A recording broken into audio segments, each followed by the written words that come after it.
جب حضرت عمر رضی اللہ عنہ کو ابو لولو فیروز مجوسی نے نیزہ مارا تو آپ رضی اللہ عنہ کو دودھ پلایا گیا جو پسلیوں کی طرف سے نکل گیا۔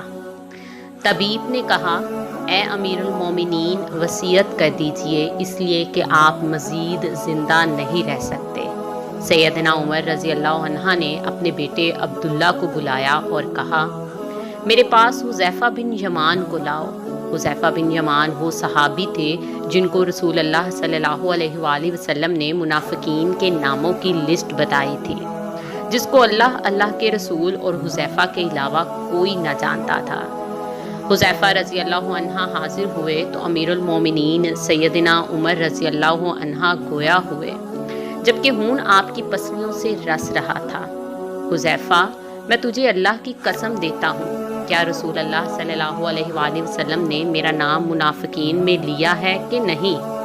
حضرت حذیفہ روتے ہوئے کہنے لگے، اے امیر المومنین، یہ میرے پاس رسول اللہ صلی اللہ علیہ وآلہ وسلم کا راز ہے، میں اس کو مرتے دم تک کسی کو نہیں بتا سکتا۔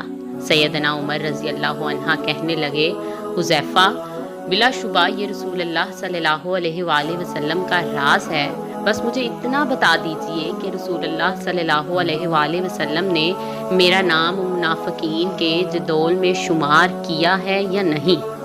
حضرت حذیفہ کی ہچکی بند گئی، روتے ہوئے کہنے لگے، اے عمر، میں صرف آپ کو یہ بتا رہا ہوں کہ اگر آپ کے علاوہ کوئی اور ہوتا تو میں کبھی بھی اپنی زبان نہ کھولتا، وہ بھی صرف اتنا بتاؤں گا کہ رسول اللہ صلی اللہ علیہ وآلہ وسلم نے آپ کا نام منافقین کی لسٹ میں شمار نہیں فرمایا۔ سیدنا عمر رضی اللہ عنہ یہ سن کر اپنے بیٹے عبداللہ سے کہنے لگے، عبداللہ، اب صرف میرا ایک معاملہ دنیا میں باقی ہے۔ پسرے جانثار کہنے لگا، ابا جان بتائیے وہ کون سا معاملہ ہے؟ سیدنا عمر رضی اللہ عنہ گویا ہوئے، بیٹا، میں رسول اللہ اور ابو بکر رضی اللہ عنہ کے پہلو میں دفن ہونا چاہتا ہوں۔ اے میرے بیٹے، ام المومنین عائشہ رضی اللہ عنہ کے پاس جاؤ، ان سے اجازت طلب کرو کہ عمر اپنے ساتھیوں کے پہلو میں دفن ہونا چاہتا ہے۔ ہاں بیٹا، عائشہ رضی اللہ عنہ کو یہ نہ کہنا کہ امیر المومنین کا حکم ہے، بلکہ کہنا کہ آپ کا بیٹا عمر آپ سے درخواست گزار ہے۔ ام المومنین حضرت عائشہ رضی اللہ عنہ کہنے لگی، میں نے یہ جگہ اپنی قبر کے لیے مختص کر رکھی تھی، لیکن آج میں عمر کے لیے اس سے دستبردار ہوتی ہوں۔ عبداللہ مطمئن لوٹے اور اپنے ابا جان کو اجازت کا بتایا۔ سیدنا عمر رضی اللہ عنہ یہ سن کر اپنے رخسار کو زمین پر رکھ دیا۔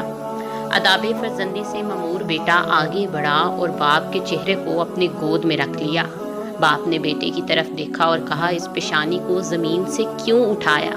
اس چہرے کو زمین پر واپس رکھ دو۔ ہلاکت ہوگی عمر کے لیے اگر اس کے رب نے اس کو قیامت کے دن معاف نہ کیا۔ سیدنا عمر رضی اللہ عنہ بیٹے عبداللہ کو یہ وصیت کر کے اس دار فانی سے کوچ کر گئے۔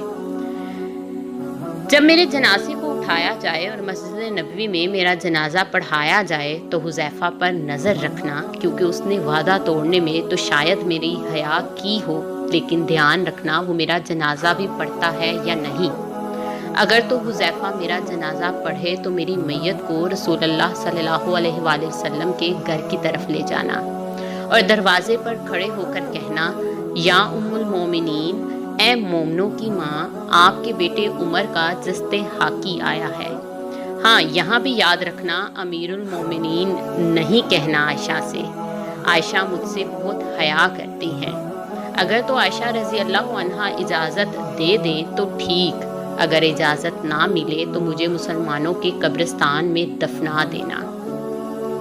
عبداللہ بن عمر رضی اللہ عنہ کہتے ہیں، ابا جان کا جنازہ اٹھایا گیا تو میری نظریں حذیفہ پر تھیں۔ حذیفہ آئے اور انہوں نے ابا جان کا جنازہ پڑھا۔ میں یہ دیکھ کر مطمئن ہو گیا اور ابا جان کی میت کو حضرت عائشہ کے گھر کی طرف لے کر چلے، جہاں ابا جان کے دونوں ساتھی آرام فرما تھے۔ دروازے پر کھڑے ہو کر میں نے کہا، اماں جان، آپ کا بیٹا عمر دروازے پر کھڑا ہے، کیا آپ اس کو دفن کی اجازت دیتی ہیں؟ اماں عائشہ رضی اللہ عنہا نے کہا، مرحبا۔ امیر المومنین کو اپنے ساتھیوں کے ساتھ دفن ہونے پر مبارک ہو۔ اللہ راضی ہو عمر سے جنہوں نے زمین کو عدل کے ساتھ بھر دیا۔ پھر بھی اللہ سے اتنا زیادہ ڈرنے والے، اس کے باوجود کہ رسول اللہ صلی اللہ علیہ وآلہ وسلم نے حضرت عمر کو جنت کی خوشخبری دی۔ یاد رکھیے، یکم محرم الحرام حضرت عمر رضی اللہ عنہ خلیفہ دوم کی شہادت کا دن ہے۔ اللہ پاک راضی ہو حضرت عمر سے اور ہم تمام مسلمانوں سے۔